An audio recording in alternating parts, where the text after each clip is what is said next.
Welcome to the Department of Health and Social Care, from where this briefing is being delivered. I'm Jonathan Van Tam, Deputy Chief Medical Officer, and this is a clinical and scientific briefing. I'm joined today on my right by Professor Wei Shen Lim, Chair of the Joint Committee on Vaccination and Immunisation, the JCVI. To my immediate left by Professor Raine, Chief Executive Officer of the MHRA, and to my extreme left by Professor Munir Pir Mohammed, who is Chair of the Commission on Human Medicines. So today's briefing is about the UK vaccine programme. In particular, it is about the AZ vaccine, and we will explain as we go through about a change of course, a course correction, if you like, to the UK programme.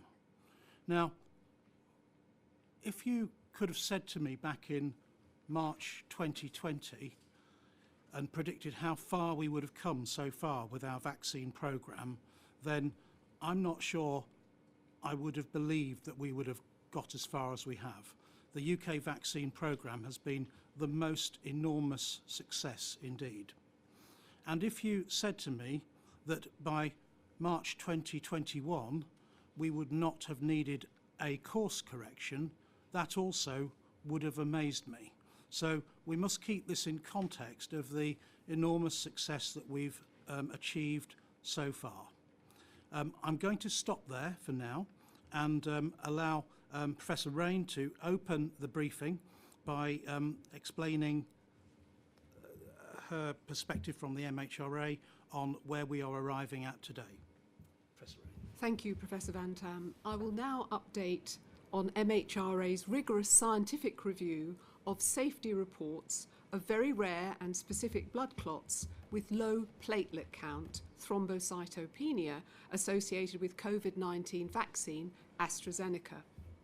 Over 20 million doses of the AZ vaccine have been given in the UK, and we know that vaccines are the best way to protect people from COVID-19 and have already saved thousands of lives, and in fact around 6,000 modelled in the UK by the end of February.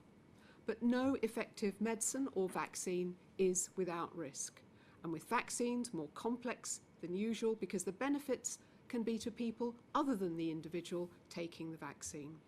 While the clinical trials of vaccines allow us to assess relatively common effects, very rare effects are only detected when a vaccine is used at scale on a large enough number of people, and that is why the UK has careful monitoring systems in place, and these monitoring systems are now detecting a potential side effect of the COVID-19 vaccine AstraZeneca in an extremely small number of people. The evidence is firming up, and our review has concluded that while it's a strong possibility, more work is needed to establish beyond all doubt that the vaccine has caused these side effects. Our role is to continually monitor safety during widespread use, to confirm that the vaccines are performing as expected, to identify any very rare side effects, and to ensure the benefits outweigh the risks. The public's safety is at the forefront of our minds. Our teams of safety experts, scientists, clinicians and epidemiologists have investigated, reviewed and evaluated thoroughly and scientifically all safety reports, and our safety reviews are carried out in tandem with the vaccination programme. We've gathered a large amount of data on the safety profile of the available vaccines, and we've done a rigorous scientific review of all the available data with regards to suspected blood clots with low platelet count. The Commission on Human Medicines Expert Working Group has also met frequently and critically assessed all the data alongside our regulatory review haematologists. Based on the current evidence, the benefits of the COVID-19 vaccine AstraZeneca against COVID-19 and its associated risks, hospitalisation and death, continues to outweigh the risks for the vast majority of people. Our review has reinforced that the risk of this rare suspected side effect remains extremely small. By the 31st of March, over 20 million doses having been given, we have had 79 case reports up to and including that date, 31st of March. All 79 cases occurred after the first dose. Of these 79 cases, 19 people have sadly died. These cases occurred in 51 women and 28 men, aged from 18 to 79 years. And from these reports, the risk of this type of rare blood clot is about 4 people in a million who receive the vaccine. 3 out of the 19 were under 30 years. 14 of the 19 were of the cerebral venous sinus thrombosis with low platelets, and 5 were other kinds of thrombosis in major veins. The balance of benefits and risks is very favourable for older people, but it is more finely balanced for the younger people. And we at the MHRA are advising that this evolving evidence should be taken into account when considering how the vaccine is used. Today we'll be communicating information and advice to healthcare professionals on how to minimise risks. And this will provide a lot of guidance, including how to report any suspected cases. The information for healthcare professionals will be updated, and there will also be information for the public, things to look out for as we continue to monitor this issue. Anyone who has symptoms 4 days after vaccination or more should seek prompt medical advice. A new onset of a severe or persistent headache or blurred vision, shortness of breath, chest pain, leg swelling, persistent abdominal pain, or indeed unusual skin bruising or pinpoint spots beyond the injection site. So Professor Samaneer will outline the Commission on Human Medicine's further advice, but I'd like to reiterate again that this is extremely rare. And with the proven effectiveness against the disease that is still a huge risk to our population, the balance of benefits and known risks of the vaccine is still very favourable for the vast majority of people. So Professor Samaneer, over to you. Thank you very much, June. So I've worked with the Commission on Human Medicines and the expert working group separately to thoroughly review all the cases coming in with the Oxford AstraZeneca vaccine in the UK. We've taken into account a wide range of data sources. We've looked at information about usage of the vaccine in various age groups and updated incidence rates and benefit risk comparisons for different populations by age and gender. Over the last couple of weeks, the two committees have spent almost 24 hours in committee reviewing these reports. Each report has been carefully scrutinised by the MHRA and by the members of the working group, and further information has been obtained where necessary. We've also had independent adjudication of these cases by an expert haematologist, and we worked with another group of haematologists to develop a case definition of these events to make sure that the cases were identified throughout the UK and reported via the yellow card scheme. Based on the currently available data, the Commission on Human Medicines is advising the following. First, pregnant women should continue to discuss with their healthcare professional whether the benefits of having the vaccine outweigh the risks for them. Number 2, people with a history of blood disorders that increase the risk of clotting should only have the COVID-19 vaccine AstraZeneca when the benefits outweigh any potential risks. Number 3, anyone who experienced cerebral or other major blood clots occurring together with low levels of platelets after the first vaccine of COVID-19 AstraZeneca should not have the second dose. We will be continually monitoring further reports as they come in, continually monitoring other aspects to identify risk factors so that we can refine the advice that we give. At present, the data on people who've had 2 doses of the COVID-19 AstraZeneca vaccine are limited because these events are rare and comparatively small number of second doses have been given. Therefore, it is not possible to draw a conclusion about how frequently blood clots with a low platelet count happen following a second dose of the vaccine. but this will be monitored closely by the MHRA and by the CHM as part of the ongoing review. So just to put into context, these events are extremely rare, as June has already mentioned, and I want to put it into context in relation to COVID-19 itself. It is important to remember that COVID-19 itself causes clotting and it causes lowered platelets. And I've got a few figures from a paper which is recently published. Pulmonary embolus, clots on the lungs, occur in 7.8% of people who have COVID-19. DVT, deep venous thrombosis, clots in the legs, occur in 11.2% who've had COVID-19. And of those people who've been infected with SARS-CoV-2, getting COVID-19 and ending up in ITU, 23% will have some form of clot. COVID-19 also causes strokes in about 1.6%. And up to 30% of people who develop COVID-19 will get thrombocytopenia, which is lowering of the platelet count. And that puts into context that the risk of clots and lowered platelet is much higher with COVID-19 than these extremely rare events which are occurring with the vaccine. So to finish off, the CHM has advised that the link between the vaccine and blood clots in the cerebral and other veins occurring together with lowered platelets is getting firmer, but absolute proof of the link between the vaccine and adverse events will need extensive scientific work. Based on the currently available evidence, and then the benefit risk remains favorable for the vast majority of people, but as June said, is more finely balanced for the younger people. And we are advising that this evolving evidence should be taken into account when considering the use of the vaccine. I'll hand back to Professor Van Tam. Thank you, Professor Sermonier. Thank you, Professor Raine. You've now heard from the regulatory experts, and in a moment I will turn to the new advice from the JCVI with Professor Lim. But before we do that, I'd like to put into context in a visual way what the data are telling us in terms of benefits and risks. So if I could have the first slide, please. So this slide, and I'll go through the first one slowly, shows you in blue type to the left of the slide the potential benefits from COVID-19 vaccination, and on the orange part to the right, the potential harms.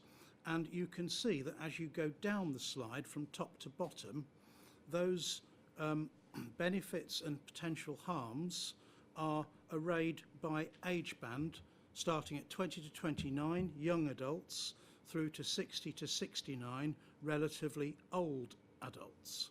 And the way these data have been arrayed are in terms of intensive care admissions prevented via vaccine on the left, and serious harms potentially due to the vaccine on the right.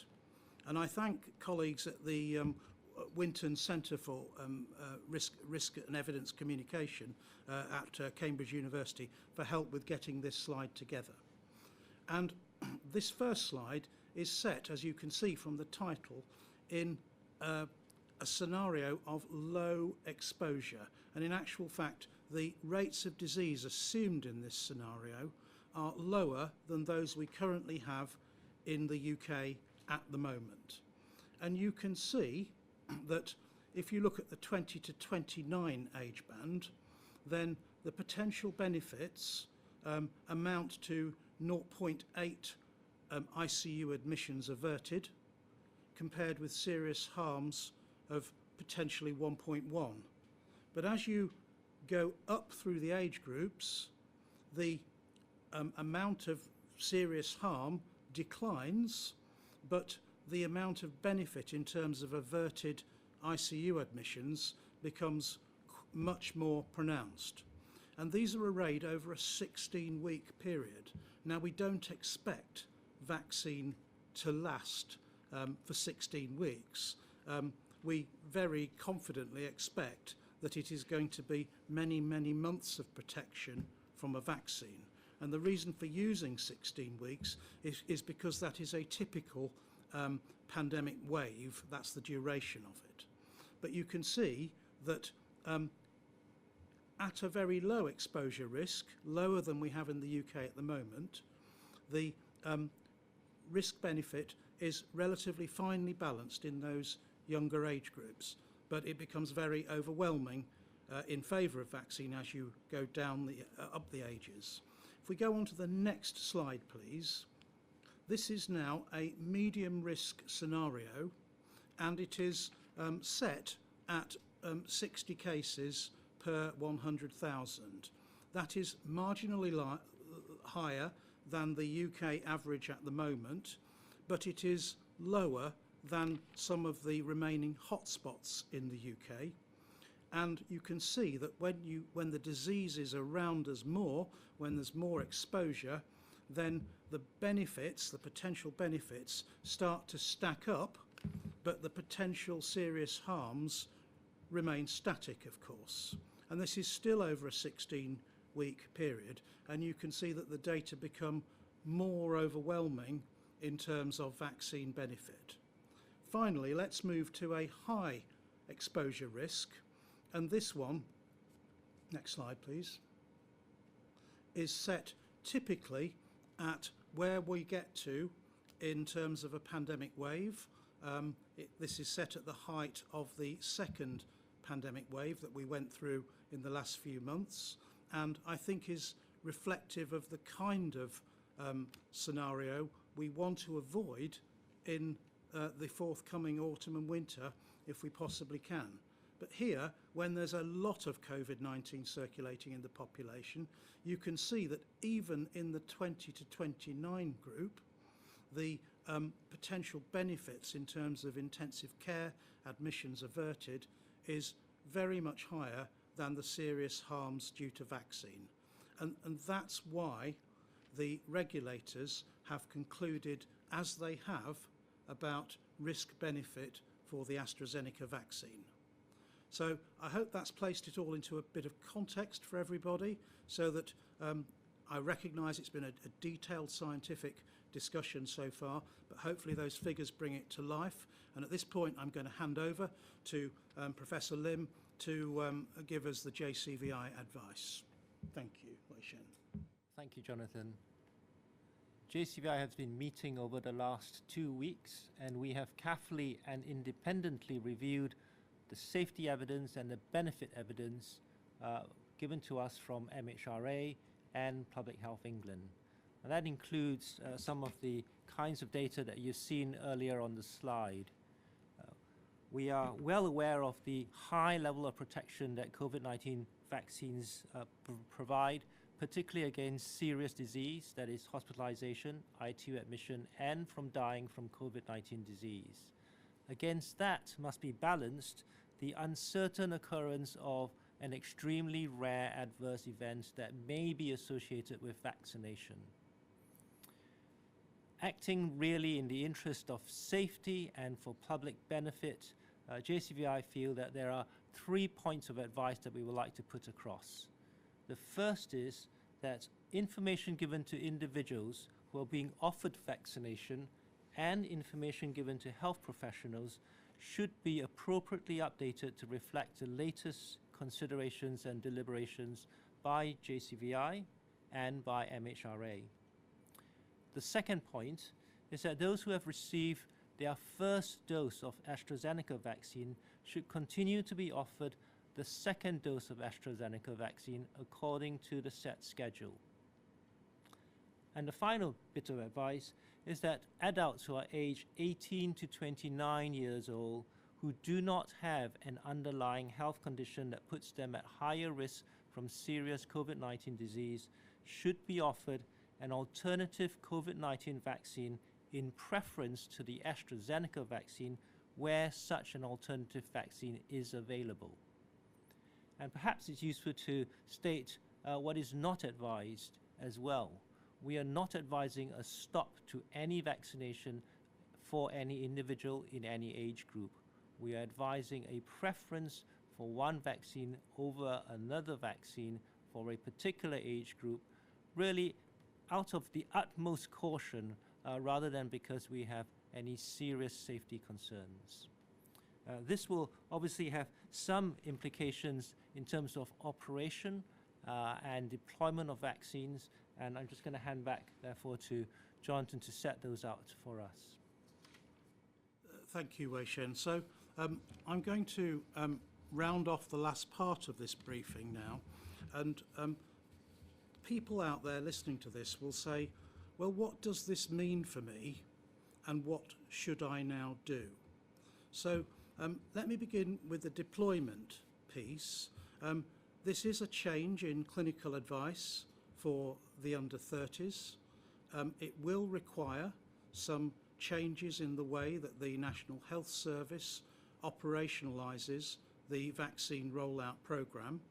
But I have spoken to my colleagues in the NHS in some detail this morning, and I am assured that actually, because of our supply situation in relation to alternative vaccines, the effect on the timing of our overall programme should be zero or negligible.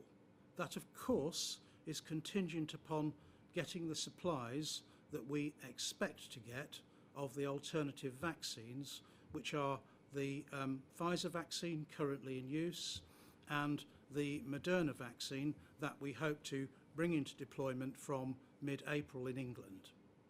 So that's the kind of what does it mean for me.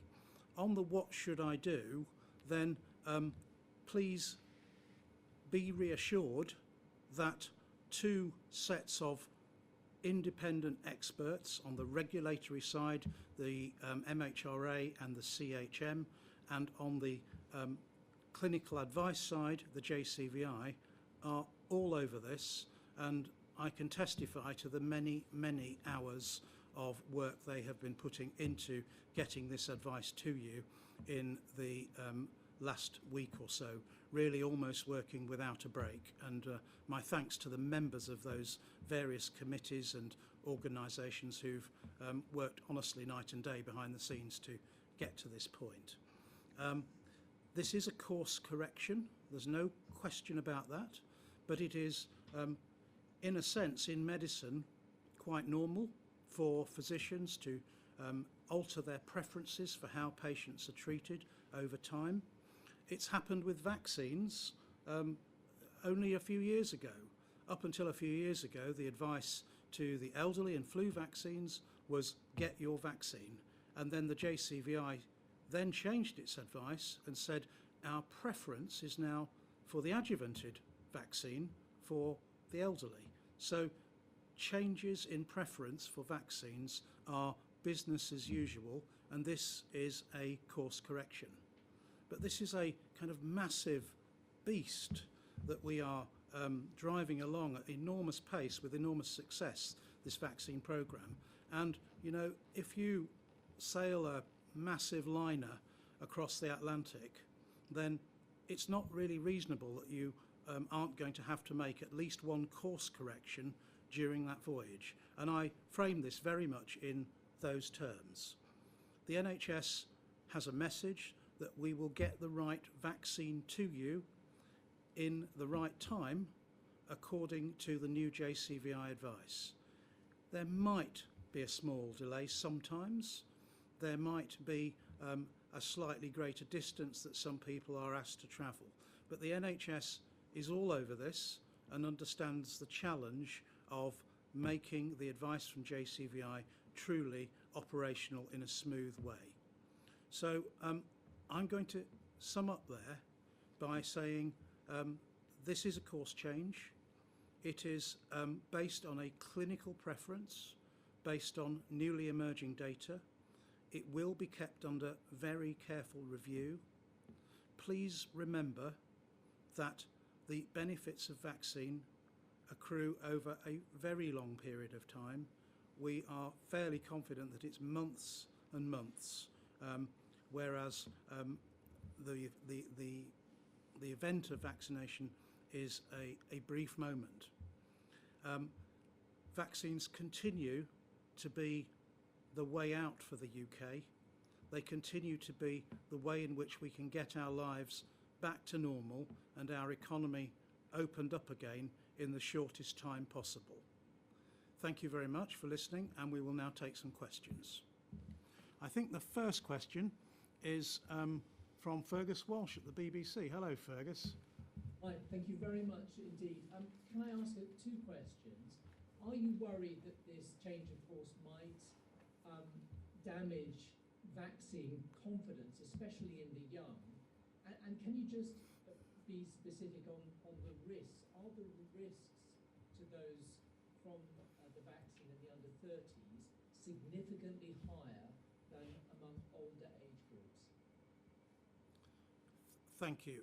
So on the first point, I will answer that question and say that clearly this is a course change. We don't want it to result in a loss of vaccine confidence.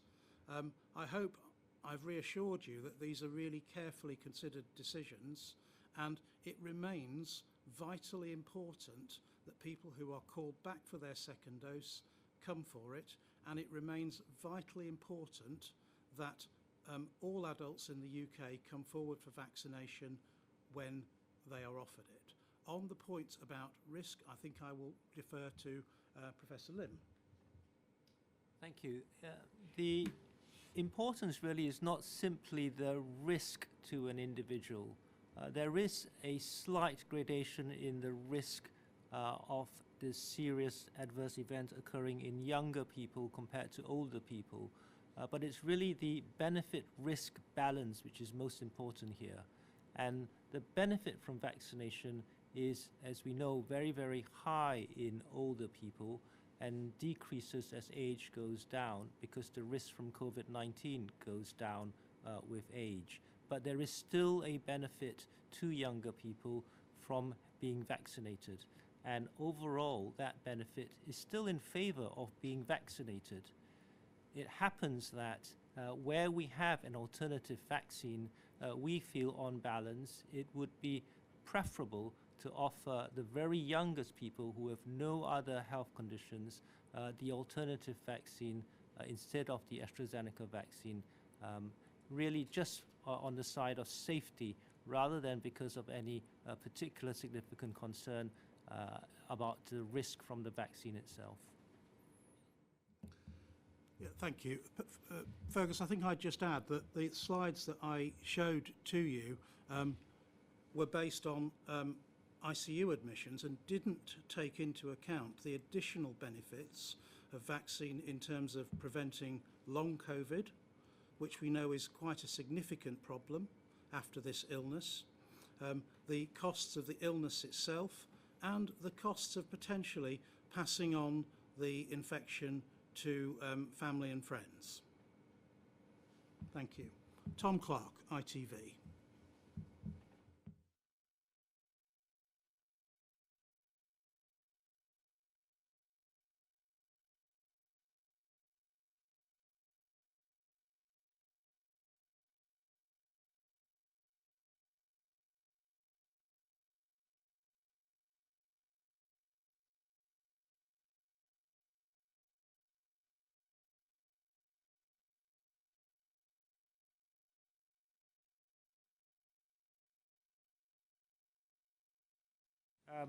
That's a very good question, and in fact we were just discussing that earlier because we know somebody whose daughter is around 30, 31, and it's a very relevant and important question.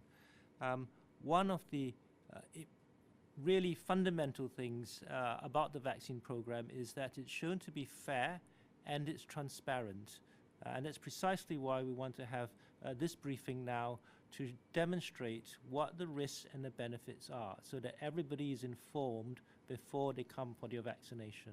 And we have set out quite clearly what the benefits are against the risk and why we've made a decision about the 30-year-old and who is healthy and otherwise well. For somebody who's 31 and 32, I think they have to make their own decision as to what they want to do about vaccination. We would still say that the balance is in favor of being vaccinated because of the risks from COVID-19 and the protection that the vaccine offers. Can I just have one follow-up question, if I may?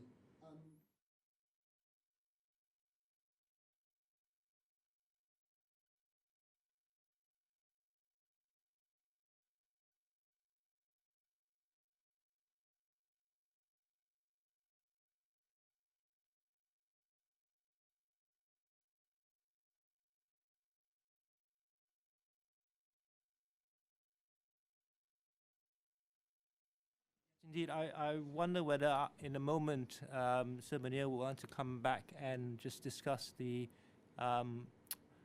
risk signal from the ages in terms of thrombocytopenia and blood clots. But in terms of moving into pediatric vaccination, JCVI has not made any firm decision yet on when to move into vaccination for children. The clinical trials are still ongoing regarding the safety of vaccines in children. So no decision made on that point yet.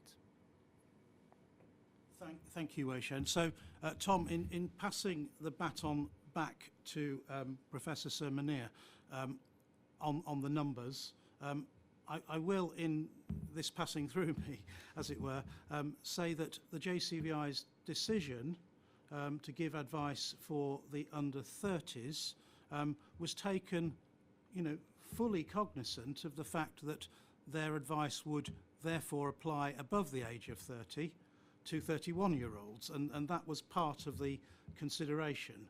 And we are talking here in the context of extremely small numbers by age, and that makes the data very difficult to interpret. But I'm sure Sir Munir will elaborate much better on this.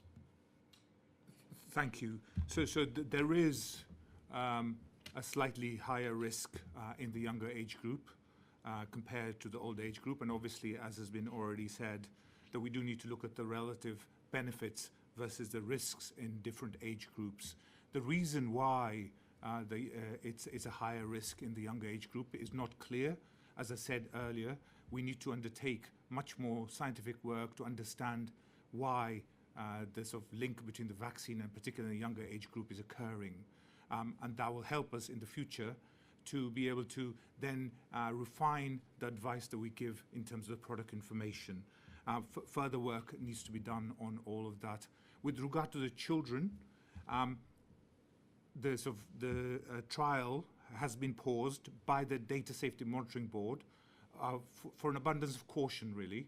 We know that children are at much lower risk of these clots and so on, and as we are able to accumulate more data over the next few weeks, the MHRA and the expert working groups will be liaising with the trialists at Oxford and then to be able to determine whether the trial can start again based on the data that's available. Thank you, Tom. On children, I will just add that there are multiple manufacturers with different types of vaccines, all working to do trials in children. And so, this is not the only show in town in terms of trying to establish whether a vaccine can be authorised and suitable for children. That's an unfolding story that we'll have to leave to another day. Another Tom now, Tom Moore from Sky. Thank you very much. You very much presented.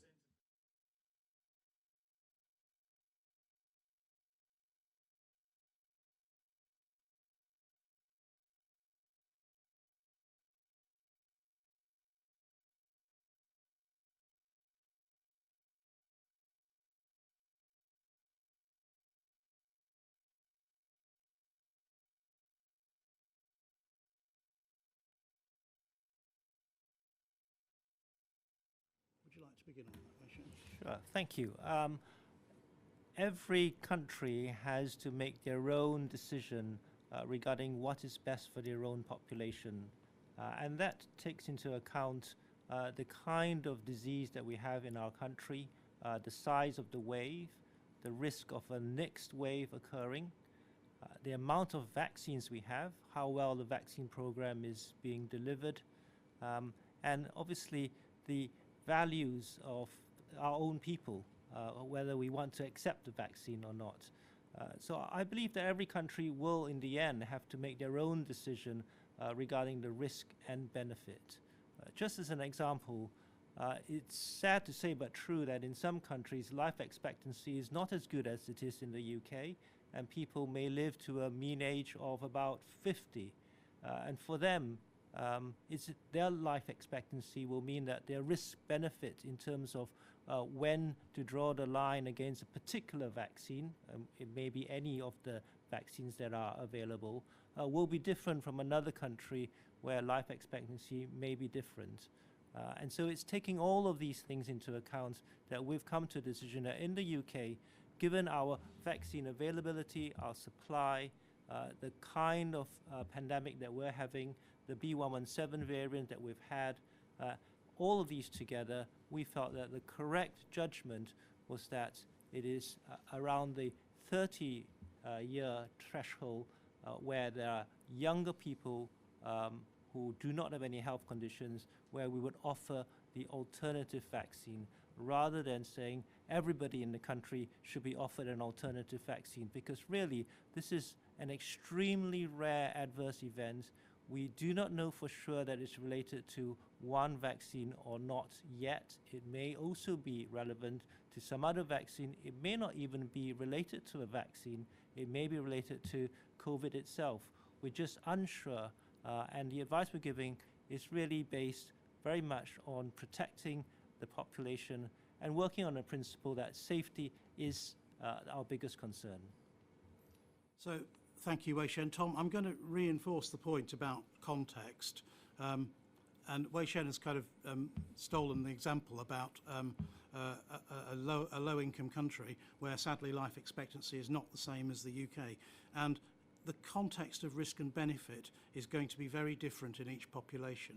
And the JCVI was entirely free to make its own advice and recommendation to us as it saw fit. That has always been the way with JCVI. They are always independent and they can say and do as they wish. That having been said, if you look at some of my slides, and if you look, for example, at the high exposure risk category, then you know, the idea of withholding a vaccine where a potential harm, for example, in the 40 to 49 group is 0.5 harms per 100,000 people versus 51.5 intensive care admissions averted, and that's not taking into account hospitalisations, long COVID and spreading to others, then the notion that you would clip a vaccine at that point is pretty absurd, really. And so, you know, it is very much an independent decision, but I think it's been taken in an extremely rational way. But is that decision driven by... No, it isn't. It absolutely wasn't. And as I've explained to you all, the programme should not be delayed because of this change in course. Everything should stay on course. Thank you. Right, we'll now turn to Nick McDermott at The Sun.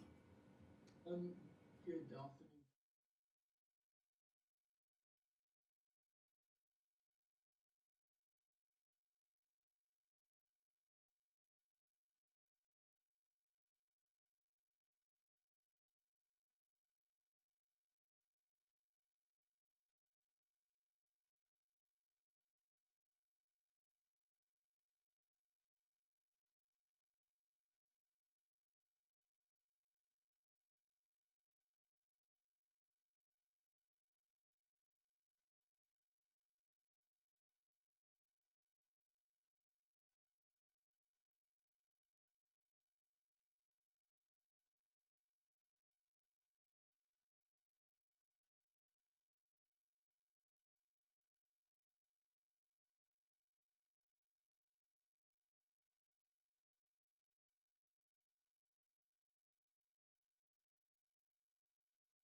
Thank you, Nick. I will pass the first part of the question to my regulatory colleagues. I'm not sure who wants to go first on that one. The important question of how firm is the evidence. Yes, the evidence has accrued not only in numbers and kinds of cases, but the pattern of those cases. So we feel it's a much more solid basis in our regulatory world to put in the side effect into our product information. And that tells us that it's a reasonably plausible link. But there needs to be much more work on the scientific understanding of this new constellation of symptoms to give us that feeling of the proof that you would expect. And that work will go on at pace. And I would like to hand to Samanir to tell you more about that. Yeah, so the early evidence suggests that this constellation of symptoms is caused by an immune response against platelets, which allows the platelets to then lead to clotting in different parts of the body. But what we don't have, clearly, is the link between the vaccine and how the immune response becomes activated against the platelets. And that's where the scientific work needs to go on to identify what that link is, so that we can then develop ways and strategies to be able to overcome this adverse event for the future. Thank you. Now, on your second part of your question, Nick, about other vaccines, and in particular the Janssen vaccine, in terms of the immediately available alternatives, the immediately available alternative right now, already in deployment in the UK, is the Pfizer vaccine. We do expect to have quantities of Moderna beginning to be deployed from mid-April in England, and those will be the two for the next few weeks, as it were. It's common knowledge and public information that the UK has placed orders with Janssen. We do not yet have certainty on the timing of delivery, but that vaccine could become available over the summer and is indeed a one-dosed schedule. Therefore, it must be part in the frame, if you like, or in the mix for solutions for vaccine requirements going forwards, and indeed for the young people you referred to. But that's always been part of the UK strategy, to have multiple horses in the race, so that we would always be in a good position, if we needed flexibility, to be able to exercise it. But my final cautionary point for you is that this is a vanishingly rare, but sadly quite serious adverse event. But it is vanishingly rare. And you can't pick these kind of things up until you have literally deployed tens of millions of doses of vaccine. And therefore, for the vaccines not yet deployed in large numbers around the world, we have to wait and see if we are going to see or not see similar signals. And therefore, it again reinforces the message that it's important to have many horses in this race. Thank you. We're going to Tom Whipple at the Times next.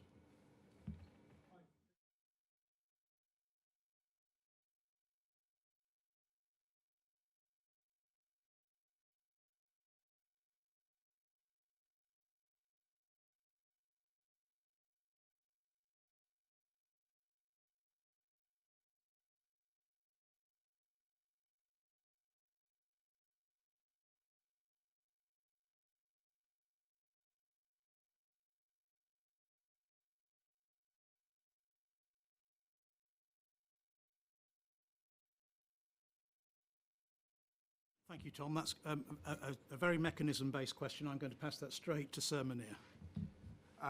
Thank you. So the early evidence is suggesting that there is an immune response which is occurring in relation to whatever the event is. It may be the vaccine, or it may be previous COVID infection, for example. But the way that that immune response then targets the platelets, and why it targets the platelets in the very small number of individuals, we are not clear about, and that further work is ongoing at the moment. I think it is really important to understand the mechanisms, because it might provide us with ways of being able to prevent this in the future. For example, if you were able to identify the mechanisms, you'll be able to refine the advice that's given, so we can actually identify risk factors, for example, and then try to prevent it in individuals who have those risk factors. It may also allow us to be able to then think about modified vaccines which do not cause this particular adverse event in the future.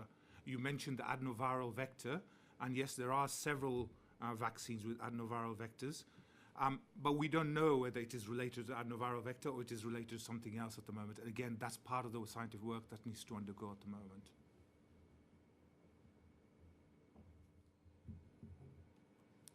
Thank you. We will now move to Hannah Giesler at the Express.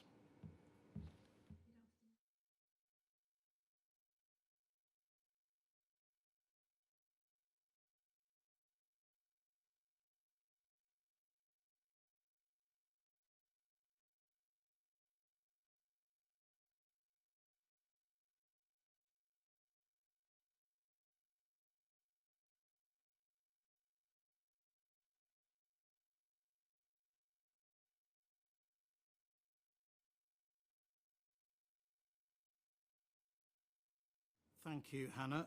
I'm going to pass to Sir Munir, first of all, for the question about women, and then to the yellow cards to Professor Raine. Thank you.